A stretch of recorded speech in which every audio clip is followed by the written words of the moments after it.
നേപ്പാളീസിന് കേരളത്തിലുള്ള ആൾക്കാരെ ഇഷ്ടമല്ല, കഞ്ചൂസ് എന്നാണ് പറഞ്ഞത്. എൻ്റെ സോളോ നേപ്പാൾ യാത്രയുടെ രണ്ടാമത്തെ പാർട്ടാണ് ഈ വീഡിയോ. കഴിഞ്ഞ വീഡിയോയിൽ പറഞ്ഞ പോലെ ഞാൻ ഒറ്റയ്ക്ക് ട്രെയിനിൽ നിന്ന് ഗോരഖ്പൂരിൽ എത്തുന്ന ഇടയ്ക്ക് 17-18 വയസ്സുള്ള 2 ചെറുപ്പക്കാരെ പരിചയപ്പെട്ടിട്ടുണ്ടായിരുന്നു. അവരുമായിട്ട് ഞാൻ ഗോരഖ്പൂർ റെയിൽവേ സ്റ്റേഷനിൽ ഇറങ്ങി. ഗോരഖ്പൂർ റെയിൽവേ സ്റ്റേഷനിൽ ഇറങ്ങിയതും 40 ഡിഗ്രി സെൽഷ്യസ് ആയിരുന്നു, ചുറ്റും ചൂടുണ്ടായിരുന്നത്, ദേഹം പൊള്ളുന്ന ഫീലായിരുന്നു. 2 സൈഡും നോക്കിയപ്പോഴത്തേനും നിറയെ ആൾക്കാരായിരുന്നു ആ ഒരു റെയിൽവേ സ്റ്റേഷൻ. അതായത് ഉത്തർപ്രദേശിലെ one of the main railway സ്റ്റേഷനാണ്. അത്യാവശ്യം നല്ല രീതിയിൽ മെയിൻ്റെനൻസോ കാര്യങ്ങളോ ഒന്നും ചെയ്തിട്ടില്ല. വളരെ ഒരു തട്ടിക്കൂട്ട് റെയിൽവേ സ്റ്റേഷൻ കണക്ക് ഫീൽ ചെയ്തിട്ടുണ്ടായിരുന്നു. അപ്പോൾ ഞാൻ നേരത്തെ വീഡിയോയിൽ പറഞ്ഞ പോലെ തന്നെ രാവിലെ മുതൽ ഒന്നും കഴിക്കാതെയാണ് ഞാൻ ഇറങ്ങിയത്. ഗോരഖ്പൂരിൽ നിന്ന് എന്തെങ്കിലും കഴിക്കാമെന്നുള്ള മൈൻഡ് സെറ്റോടു കൂടിയാണ് ഞാൻ ഇവിടെ ഇറങ്ങിയിട്ടുണ്ടായിരുന്നത്. പക്ഷേ എൻ്റെ കൂടെ ഈ 2 ചെറുപ്പക്കാരൂടെ ഉണ്ടായിരുന്നുകൊണ്ട് ഞാൻ അവരോട് സംസാരിച്ച് അവരുടെ പരിപാടി എന്താണ്, ഓക്കെ നമുക്ക് ഒരുമിച്ച് പോവാം എന്നുള്ളൊരു രീതിയിലെത്തി. അപ്പോൾ അവർ ഇടയ്ക്കിടയ്ക്ക് ഇങ്ങനെ പറയും, അണ്ണൻ പറയുന്ന പോലെ അണ്ണൻ എന്ത് ചെയ്യുന്നു അത് തന്നെ നമ്മളും ചെയ്യും, അണ്ണൻ നമ്മളവിടെ എത്തിച്ചാൽ മാത്രം മതി എന്നുള്ള രീതിയിലാണ് അവർ സംസാരിച്ചിരുന്നത്. അപ്പോൾ പിന്നെ അവരുടെ വരെ അണ്ണനായിട്ട് ഞാൻ അവരെയും കൊണ്ട് ഇങ്ങനെ റെയിൽവേ സ്റ്റേഷനിൻ്റെ അവിടെ എത്തി. അവിടെ നിന്ന് ഒരു സ്റ്റെയർ കയറാനുണ്ടായിരുന്നു. ആ സ്റ്റെയറിലാണെങ്കിൽ 18ാം പടി കണക്ക് വലിയൊരു സ്റ്റെയറും ആ സ്റ്റെയർ കുത്തി നിറച്ച ആളും അതേ കറക്റ്റ് ടൈമിൽ വേറൊരു ട്രെയിൻ അവിടെ സ്റ്റോപ്പ് ചെയ്തിട്ടുണ്ടായിരുന്നു. അതിൽ നിന്നും ആളിറങ്ങി ആകെ ബഹളമായിരുന്നു. ഇത്രയും വലിയ ബാഗ് 2 ബാഗ് ചുമന്ന് ഞാൻ നിൽക്കുകയാണ്. അതേപോലെ തന്നെ എല്ലാവരും അത്യാവശ്യം വെയിറ്റുള്ള ബാഗൊക്കെ ആയിട്ട് ഇങ്ങനെ നിൽക്കുന്നു. അതിൻ്റെ ഇടയിൽ തിക്കും തിരക്കും. ആ ഒരു സ്റ്റെയർ കയറാൻ വേണ്ടി കുറച്ച് പാടായിരുന്നു. അപ്പോൾ എന്ത് ചെയ്യുമെന്ന് ഞാനിങ്ങനെ നോക്കിക്കൊണ്ടിരിക്കുന്നു. പോരാത്തതിന് എനർജി ഒന്നുമില്ല, രാവിലെ ഫുഡൊന്നും കഴിച്ചിട്ടില്ല.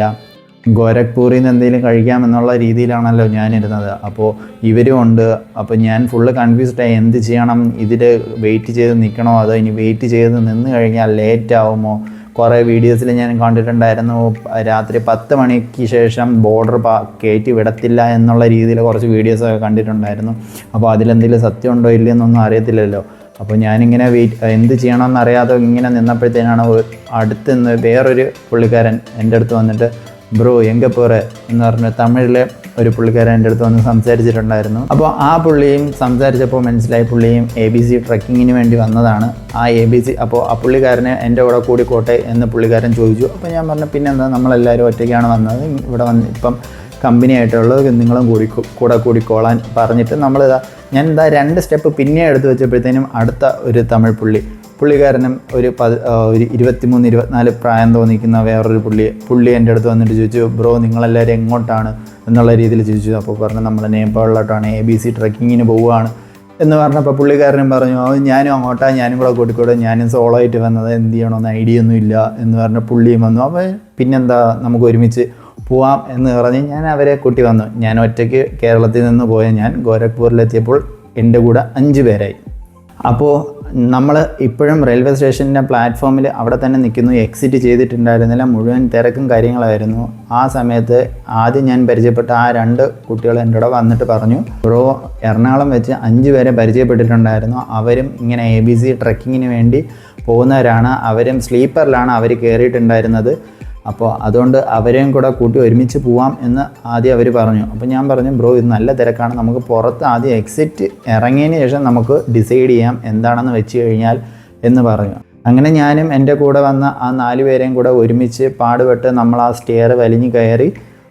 ജസ്റ്റ് ഒന്ന് ചെറുതായിട്ടൊന്ന് എയറിലായിരുന്നു, കാരണം മുകളിൽ നിന്ന് ആൾ വരുന്നുണ്ടായിരുന്നു, താഴെ നിന്ന് നിറയെ ആൾക്കാർ മേളിലോട്ട് പോകുന്നുണ്ടായിരുന്നു. പെട്ടെന്ന് ഒരു വിധത്തിൽ നമ്മൾ ആ ഒരു സ്റ്റെയർ എസ്കേപ്പായി എക്സിറ്റിലെത്തി. അപ്പോൾ ഞാൻ ഈ തമിഴ് പുള്ളി അവരുടെ ഇങ്ങനെ ചോദിച്ചിട്ടുണ്ടായിരുന്നു. അവരുടെ ചോദിച്ചപ്പോൾ അവർ പറഞ്ഞു ഒരാൾ സെക്കൻഡ് AC-യിലാണ് വന്നിരുന്നത്, അവർക്ക് പ്രശ്നമൊന്നും ഉണ്ടായിരുന്നില്ല, ബാത്റൂം ആണെങ്കിൽ നല്ല ക്ലീനും നീറ്റും ആയിരുന്നു, അത്യാവശ്യം റഷും കാര്യങ്ങളൊന്നും ഉണ്ടായിരുന്നില്ല. അപ്പോൾ ഞാൻ പറഞ്ഞു തേർഡ് AC-യിൽ കുറച്ച് പ്രശ്നമായിരുന്നു, ബാത്റൂം പ്രശ്നമായിരുന്നു, നിറയെ ആൾക്കാർ കയറിയിട്ടുണ്ടായിരുന്നു, ഇങ്ങനെയായിരുന്നു എന്ന് പറഞ്ഞാൽ എൻ്റെ അനുഭവങ്ങളെല്ലാം പറഞ്ഞിട്ടുണ്ടായിരുന്നു. അപ്പോൾ ഞാൻ ആദ്യം പറഞ്ഞ പോലെ ഞാൻ ഫുഡൊന്നും കഴിച്ചിട്ടില്ല, നല്ല ടയേർഡാണ്. അപ്പോൾ സമയം ഏകദേശം 4 മണി എടുക്കാറായി. നമ്മൾ ആ ഒരു ടാക്സി സ്റ്റാൻഡിൻ്റെ അവിടെ എത്തിയതും നിറയെ ആൾക്കാർ വന്ന് കൂടി.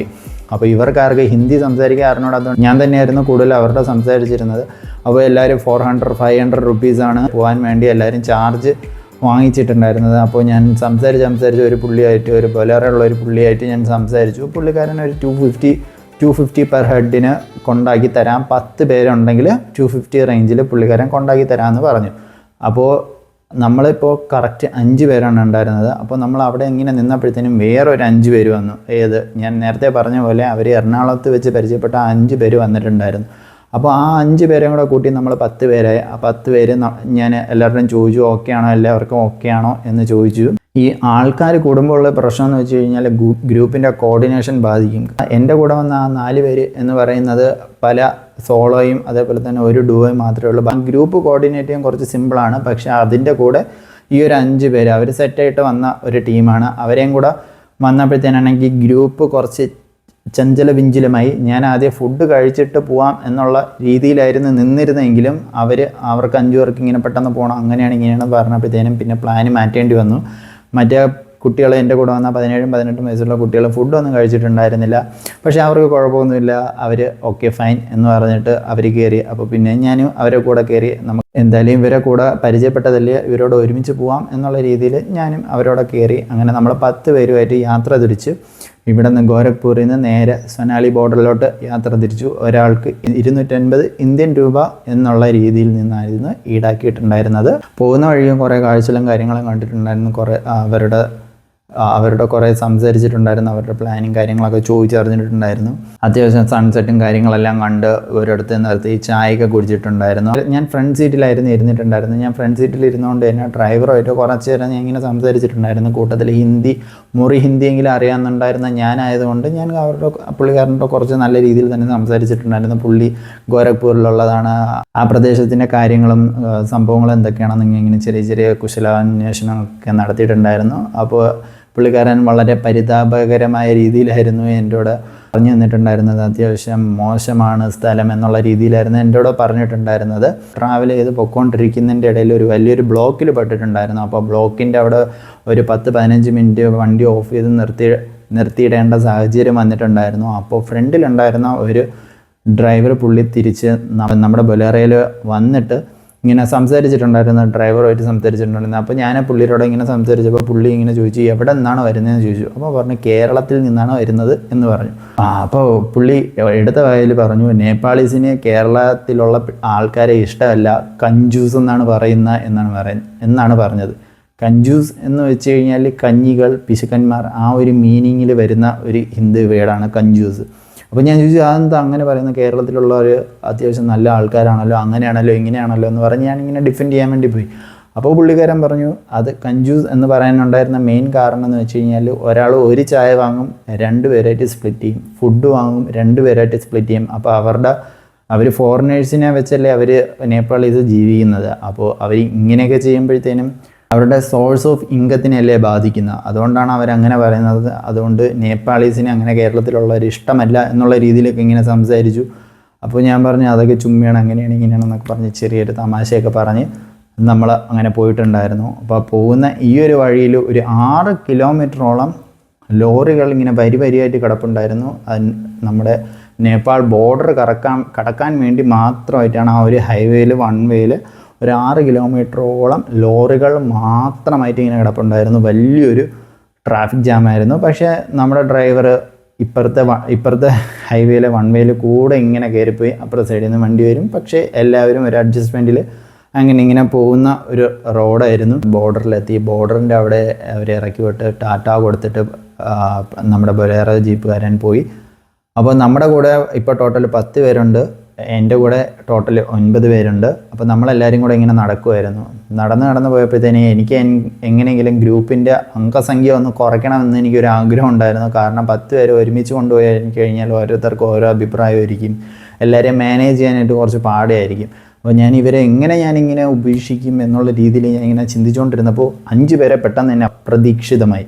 അതെങ്ങനെയാണെന്ന് എനിക്കും അറിയത്തില്ല. നമ്മുടെ കൂടെ ഒരുമിച്ച് വന്നിട്ടുണ്ടായിരുന്നു. നമ്മൾ കുറച്ച് സ്പീഡിൽ നടന്നുകൊണ്ടാണെന്ന് തോന്നുന്നു.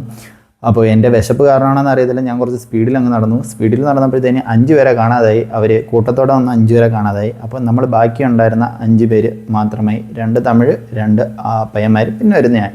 അപ്പോൾ നമ്മളിങ്ങനെ 5 പേരായിട്ട് സെറ്റായിട്ട് ഓക്കെ അവർ പോയി, അവരെ കാണാനില്ല. അപ്പോൾ നമുക്ക് എന്തായാലും ഇനി നമ്മുടെ പരിപാടി നോക്കാം എന്ന് പറഞ്ഞിങ്ങനെ നടന്നു പോകുമ്പോഴത്തേനും സൈഡിൽ നിന്ന് എല്ലാവരും ഇങ്ങനെ ചോദിക്കും, നേപ്പാളീസ് കറൻസി വേണോ എവിടെ നിന്നാണെങ്കിലും കറൻസി മാറുന്നതിന് വലിയ പ്രശ്നമൊന്നുമില്ല.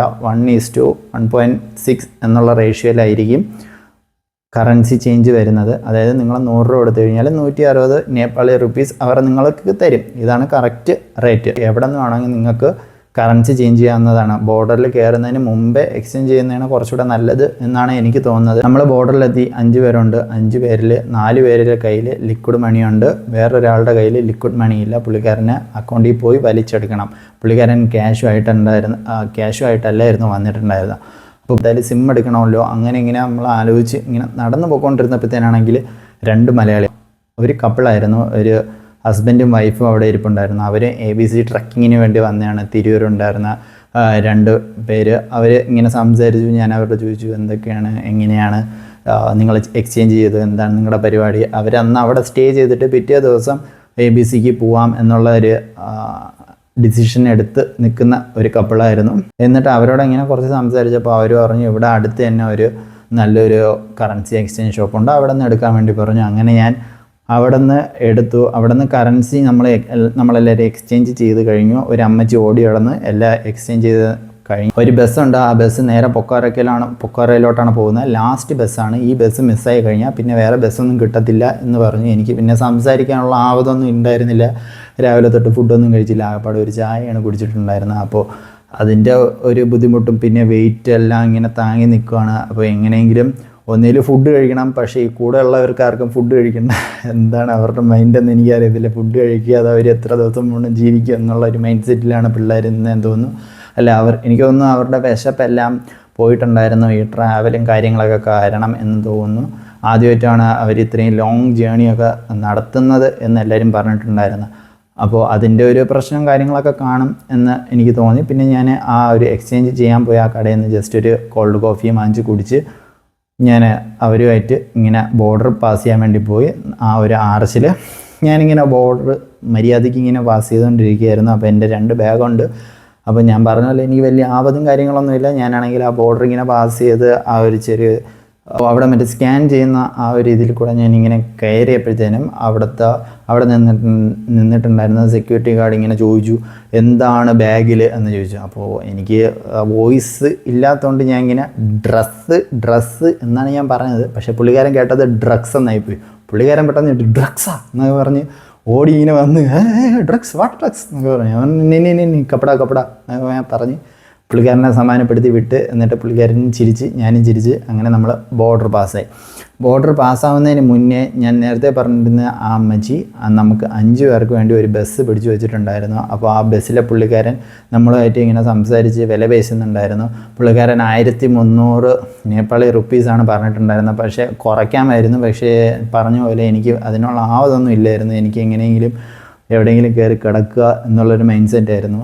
അതിന് മുന്നേ സിം കാർഡ് എടുക്കണം എന്നുണ്ടായിരുന്നു. അതുകൊണ്ട് തന്നെ അതിൻ്റെ അടുത്തുള്ള കടയിൽ പോയി സിം കാർഡ് എടുക്കാൻ വേണ്ടി പോയി. അപ്പോൾ ഈ പുള്ളിക്കാരൻ 8 മണിക്ക് പോകാൻ വേണ്ടി 8 മണിക്ക് ബസ് എടുക്കണം. പക്ഷേ എന്നിട്ടും ബസ് നമുക്ക് വേണ്ടി വെയിറ്റ് ചെയ്ത് നിൽക്കുമായിരുന്നു. അപ്പോൾ നമ്മൾ നേരെ അവിടെ നമസ്തയിൽ അവിടെ അടുത്തുള്ള ഒരു കടയിൽ പോയി നമസ്തേ സിം എടുത്തിട്ടുണ്ടായിരുന്നു. ഏകദേശം 420 നേപ്പാളി റുപ്പീസ് ആയിരുന്നു സിമ്മിൻ്റെ ചാർജ് വരുന്നത്. 1 വീക്ക് അൺലിമിറ്റഡ് ആയിരുന്നു, ഡേറ്റയും കോളും എല്ലാം. ആ സിം എടുക്കാനായിട്ട് ഒരു അരമണിക്കൂർ അവിടെ ഡിലേ ഉണ്ടായിരുന്നു. അപ്പോൾ ആ ഒരു ഡിലേ എല്ലാം കഴിഞ്ഞിട്ട് നമ്മൾ നൈസിന് ബസ്സിൻ്റെ പുള്ളിക്കാരൻ അപ്പോഴും നമ്മളെ വെയിറ്റ് ചെയ്ത് അവിടെ നിൽപ്പുണ്ടായിരുന്നു. പുള്ളിക്കാരൻ നമ്മളെയും കൊണ്ട് ബസ്സിൽ കയറി നമ്മൾ അവിടെ കയറി ഇങ്ങനെ ഇരുന്നു. ഏറ്റവും പുറകെ സീറ്റായിരുന്നു കിട്ടിയിട്ടുണ്ടായിരുന്നു. ബാക്കി എല്ലാം ഫില്ലായിട്ടുണ്ടായിരുന്നു. ബാക്കിലത്തെ 5 സീറ്റ് മാത്രമേ ഉണ്ടായിരുന്നുള്ളൂ. അപ്പോൾ നമ്മൾ പിന്നെ അങ്ങനെ അവിടെ കയറി ഇങ്ങനെ ഇരുന്നപ്പോഴത്തേനാണെങ്കിൽ നമ്മുടെ തൊട്ട് ഫ്രണ്ടിൽ 2 പേര്, 2 മലയാളീസ്. അവർ ABC ട്രക്കിങ്ങിന് വേണ്ടിയായിരുന്നു പോകാൻ വേണ്ടി പോയത്. പിന്നെ വേറെ ഒരു പുള്ളിക്കാരനെ മീറ്റ് ചെയ്തിട്ടുണ്ടായിരുന്നു. അത് മലയാളിയായിരുന്നു. പുള്ളിക്കാരൻ പക്ഷേ ABC ആയിരുന്നു. പക്ഷേ ABC സർക്യൂട്ടായിരുന്നു. പുള്ളിക്കാരൻ്റെ കാലിൽ റോഡൊക്കെ ഇട്ടിട്ടുണ്ട്. പുള്ളിക്കാരൻ എങ്ങനെ നടന്നു ഫുള്ള് കവർ ചെയ്തു എന്ന് എനിക്കറിയത്തില്ല. അപ്പോൾ പുള്ളിക്കാരനായിട്ട് കുറച്ച് സംസാരിച്ചു. കാസർഗോഡ് എന്നായിരുന്നു ആ പുള്ളിക്കാരൻ. ഞാൻ ആദ്യം തന്നെ ചോദിച്ചു കാസർഗോഡ് എന്ന് ആദ്യമായിട്ടാണ് ജീവനോടെ ഒരാളെ കാണുന്നത്. ഞാൻ ഇതിനു മുമ്പേ ആരെയും അങ്ങനെ പരിചയപ്പെട്ടിട്ടില്ല. പുള്ളിക്കാരൻ നല്ല രീതിയിൽ തന്നെ മലയാളം സംസാരിച്ചു. ഞാൻ വിചാരിച്ചിരുന്ന കാസർഗോഡുള്ളവർക്കൊന്നും കറക്റ്റ് നോർമൽ മലയാളം അല്ല സംസാരിക്കുന്നത് എന്നുള്ള രീതിയിലായിരുന്നു എൻ്റെ ചിന്ത. പക്ഷേ പുള്ളിക്കാരൻ നല്ല രീതിയിൽ മലയാളത്തിൽ നല്ല മനസ്സിലാവുന്ന മലയാള ഭാഷയിൽ തന്നെയായിരുന്നു സംസാരിച്ചിട്ടുണ്ടായിരുന്നത്. പുള്ളിക്കാരനായിട്ട് നല്ലൊരു രീതിയിൽ ഒരു കോൺവെർസേഷൻ നടത്തിയതിന് ശേഷം ഞാൻ അവിടെ ഇങ്ങനെ റെസ്റ്റിൽ ഇരിക്കുകയായിരുന്നു.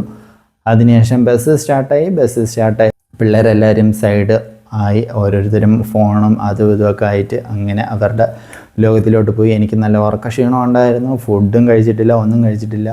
ഞാനിങ്ങനെ ടയേർഡായിട്ട് ഇങ്ങനെ ഇരിപ്പുണ്ടായിരുന്നു. ഒരു പാക്കറ്റ് ബിസ്ക്കറ്റ് ഉണ്ടായിരുന്നു, ആ ബിസ്ക്കറ്റും വെള്ളവും കൂടെ ചേർത്ത് കഴിച്ചിട്ടുണ്ടായിരുന്നു. പക്ഷേ ഫുള്ള് കഴിക്കാൻ പറ്റത്തില്ല. ബിസ്ക്കറ്റ് കൂടുതൽ കഴിച്ചു കഴിഞ്ഞാൽ വൊമിറ്റിംഗ് ടെൻഡൻസി ഉണ്ടാവാൻ ചാൻസ് ഉണ്ട്. കാരണം അത്യാവശ്യം മോശമായ റോഡായിരുന്നു. സൊനാലി ടു പൊക്കാറ കുറച്ച് അത്യാവശ്യം മോശമായിട്ടുള്ള കുറച്ച് റോഡുണ്ട്. അപ്പോൾ അതുകൊണ്ട് ജമ്പ് ചെയ്തായിരിക്കും വണ്ടി എപ്പോഴും മൂവ് ആയിക്കൊണ്ടിരുന്നത്. പോകുന്നതിൻ്റെ ഇടയ്ക്ക് ഒരു 12:30 ആയപ്പോഴത്തേനും രാത്രി ഒരു 12-12:30 ആയപ്പോഴത്തേനും ഒരു സൈഡിൽ ഫുഡ് കഴിക്കാൻ വേണ്ടി നിർത്തിയിട്ടുണ്ടായിരുന്നു. അപ്പം ഞാൻ ഇവരാണെങ്കിൽ ഫുഡൊന്നും കഴിക്കുന്നില്ല എന്നും പറഞ്ഞാണ് നിന്നത്. പക്ഷേ ഞാൻ പിന്നെ ഇവരെ കൂടെ അങ്ങ് നിൽക്കാൻ പോയില്ല. ഞാൻ നേരെ അങ്ങ് ഇറങ്ങി. ഇവർക്ക് ഫുഡ് വേണ്ടായിരിക്കും, പക്ഷേ എനിക്ക് ഫുഡ് വേണം. ഞാൻ ഓടിച്ചെന്നപ്പോൾ ഒരു ബൊഫേ ആയിരുന്നു.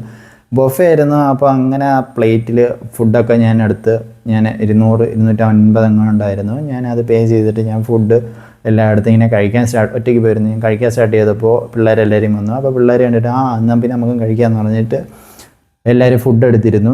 നേരത്തെ ഞാൻ പറഞ്ഞതുപോലെ കഞ്ചൂസ് എന്ന് മറ്റേ പുള്ളി പറഞ്ഞില്ലേ, ആ സെയിം പരിപാടി ഇവിടെ ചെയ്തു.